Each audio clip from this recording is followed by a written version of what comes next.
ask you because you've worked in so many different sectors, and it's all tied to public service. Regardless of where you've been, you've been tied to public service, and you've also then again been around the world.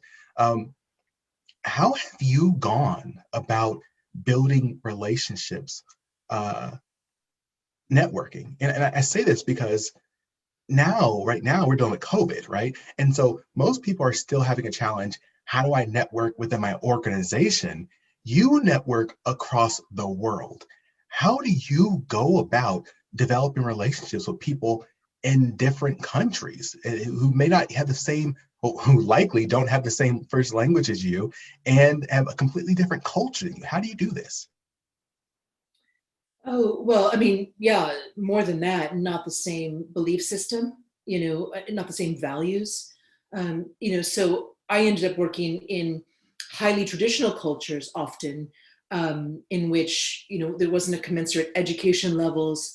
Um, you know, I think of working with farmers in Afghanistan, in southern Afghanistan, and if I turned up like this, dressed up as I am right here, which I don't think be considered risque by most American standards. That's, for example, this would be shocking, right? In rural Helmand, and so I can remember, um, sitting and just realizing that, let's just go with this one example. These farmers are asking for alternatives to supporting the Taliban, to growing poppies for the opium. They're asking for this, and I'm not going to touch on to the giant flaws in our policy, generally, broad speaking, but just for the illustration of this point of coming really of how do we navigate extreme difference, because in the end, that's what we're dealing with. I think as we may have been highly diverse societies, but we haven't really owned what it is to live as diverse societies, right? And really Mhm, share the mhm. resources, all voices weigh in, and learn to, what does it mean when, to share power. And so this is, that's probably the application that I'm thinking of. But I had to go there, and if there's no way that if I came to them with my quote answer, like,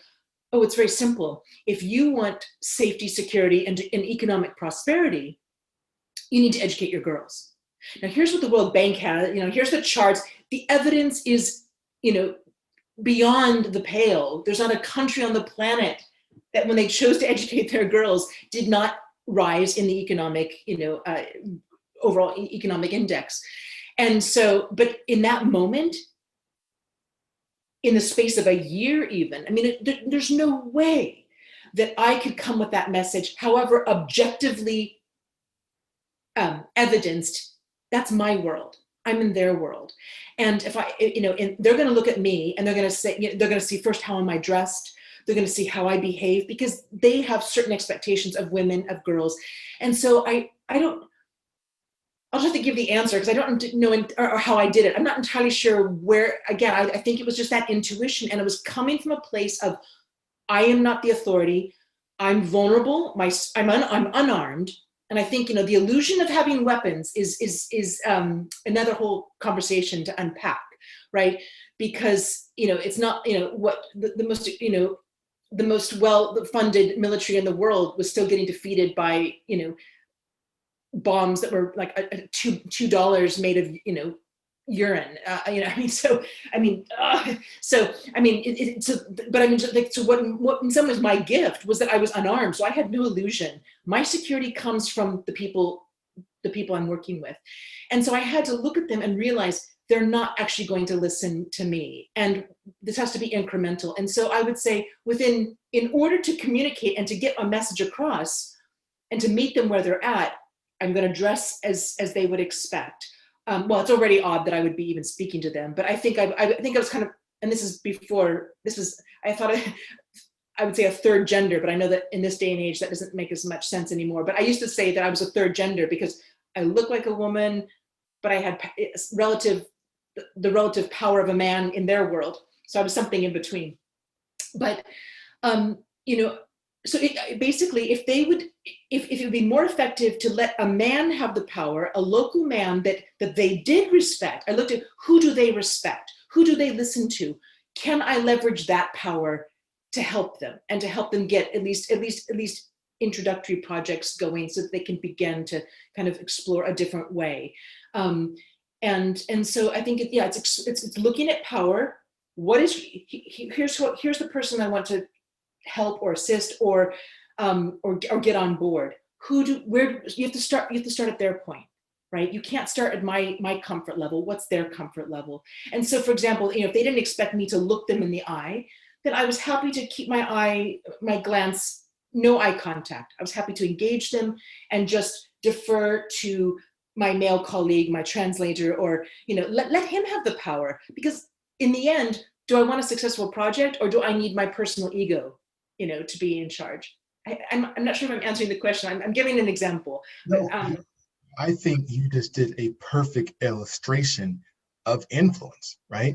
I think way, way too many people, actually, to use your last word, are so focused on their ego that they want to always influence directly. And influence isn't always directly. A lot of the time, I believe it's indirect. If I know that I can get my thing supported by talking to this lady over here, who I know is a really good friend of the decision maker, then I'm gonna talk to the lady over here who's a good friend. I don't need to go directly there. Just as what you're talking about, like global politics, right? And again, we're not talking about like big P politics. We're talking about how nations work together, how governments work together. There are many times where one agency wants another agency to do it, but they know they can't make them do it, so they go somewhere else. They'll maybe go to a partner, they'll go to an outside organization, they'll go somewhere else to try to influence around. And so I love how you took yourself, your ego, again, I love that word, you took your ego out of it and said, what do I want to get done? And what is the most effective way to make that happen? And you did it. I really appreciate that. Hello, everyone. This is Alex Tremble from GPS Leadership Solutions. And if you found this last interview to be awesome, spectacular, and actually you benefited from it, let me tell you, this is only the tip of the iceberg. Visit the alextремbleshow.com, information below in the description, and that's where you'll find the full uninterrupted interview. And I'm telling you, there's so much great content you'll hear from this past leader, as well as all the other leaders we've already interviewed. So remember, don't just look back, reach back. If there's someone who you think will benefit from this interview or any of the other interviews, make sure you share it with them. Click the like, click the subscribe, and as I always have to end all my sessions, stay strong, stay positive, and definitely stay moving.